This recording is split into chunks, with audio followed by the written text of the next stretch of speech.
More power for the EU Parliament and fewer veto rights for individual member states. Citizens have submitted ideas for reforming the Union of States to the presidents of the EU Parliament, the EU Commission, and the French president, because France holds the presidency of the Council at the moment. At the end of the conference on the future of Europe on Monday in Strasbourg, Roberta Metsola, Ursula von der Leyen, and Emmanuel Macron emphasized their will to modernize the Union.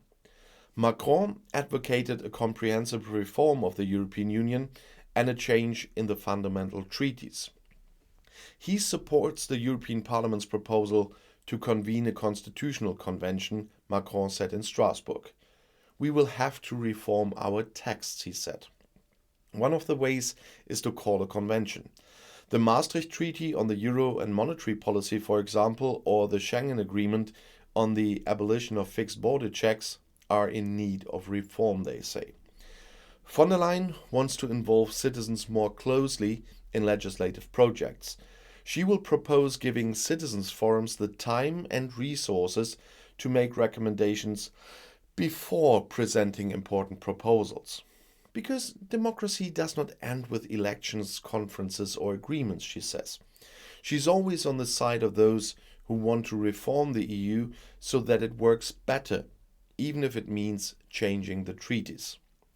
At a meeting with Macron last Monday evening in Berlin, German Chancellor Olaf Scholz emphasized that it was now about new impetus for Europe. Russia's appalling war of aggression in Ukraine is forging its European partners together.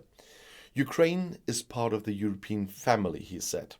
Scholz referred to the applications for membership submitted by the government in Kiev and also highlighted the EU accession processes of the Western Balkan states. The Chancellor expressed skepticism about changes to the EU treaties, though.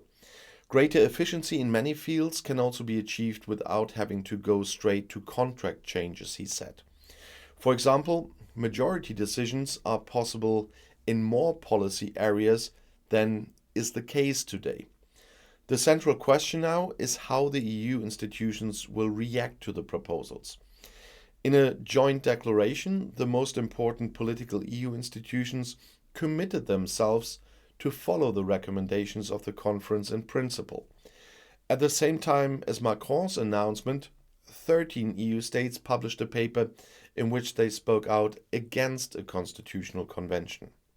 We already have a Europe that works, the statement said. There is no reason to implement institutional reforms in order to deliver results, they say. We recall that treaty changes were never a goal of the conference. The paper was mainly supported by northern and eastern EU countries.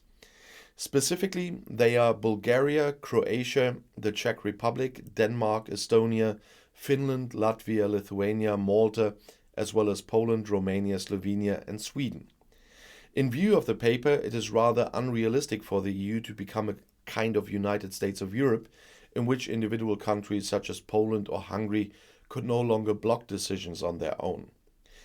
As part of the future conference, there were regional and national discussions for around a year, online and offline, with citizens, top and local politicians. Members of the European Parliament and the national parliaments, representatives of the EU governments and the EU Commission met with randomly selected citizens several times. In the end, agreement was reached on 49 proposals and more than 300 measures for the future of the EU. The results of the conference must not disappear in a drawer, said Minister of State Anna Lührmann to the German press agency. According to the Green politician, the EU institutions should quickly check the implementation of the proposals and give the citizens feedback.